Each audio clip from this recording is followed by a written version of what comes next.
আসসালামু আলাইকুম। গতকাল ২৫ তারিখে বৃক্ষ মেলা শেষ হওয়ার কথা ছিল এবং কর্তৃপক্ষ ২ দিনে সময়সীমা বাড়িয়ে দিয়েছে ২৬-২৭। আজকে ২৬ তারিখ হঠাৎ ঢাকাতে একটা কাজের জন্য গিয়েছিলাম এবং চিন্তা করলাম কাজটা যখন আগেই শেষ হয়ে গেছে তাহলে মেলা হয়ে ঘুরে যায়।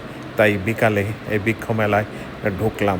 বিভিন্ন রকম ফলের সমারোহ ছিল, বিভিন্ন রকম ফুল এবং ঔষধি গাছও কিছু দেখলাম। তবে গাছের সংখ্যা মোটামুটি ভালোই ছিল। এইবার বেচাবিক্রি মনে হয় তেমন হয়েছে কিনা জানি না। যে পরিমাণ গাছ আছে শেষের দিন এ পরিমাণ গাছ থাকার কথা ছিল না। অবশ্যই গাছের দামগুলা একটু বেশি। কারণ আজকেও শেষের দিন, আজকে কালকে শেষ হয়ে যাবে, তারপরে গাছের দাম ছাড়ছে না। কিন্তু কিছু নার্সারি কিছু গাছের দাম কিছুটা কমিয়েছে, কিন্তু তারপরও অনেক দাম। ৮০০, ১,০০০ নিচে কোনো গাছ নাই। এই ধরনের গাছেই ৮০০ টাকা করে চাচ্ছে, যেটা আরও ৪-৫০০ টাকা হওয়ার কথা ছিল।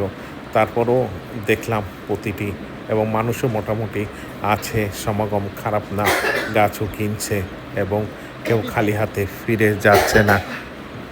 এবং মেলা প্রাঙ্গণ সম্পূর্ণ মেলায় ঘুরে দেখলাম এবং ভালো লাগলো। আসলে কল্পনাতীত ছিল যে আজকে মেলা উপস্থিত হতে পারবো, সেরকম আশা ছিল না। তারপর ভাগ্যচক্রে মেলাতে ঢুকলাম এবং ২টা পছন্দ মতো ২-৩টা গাছ কিনেছি। এছাড়া সব গাছগুলোই দাম বেশি ছিল, কেনার সামর্থ্য ছিল না, কারণ এত দামি গাছ কেনা সম্ভব না। ধন্যবাদ সবাইকে, ভালো থাকবেন, সুস্থ থাকবেন সেই প্রত্যাশা।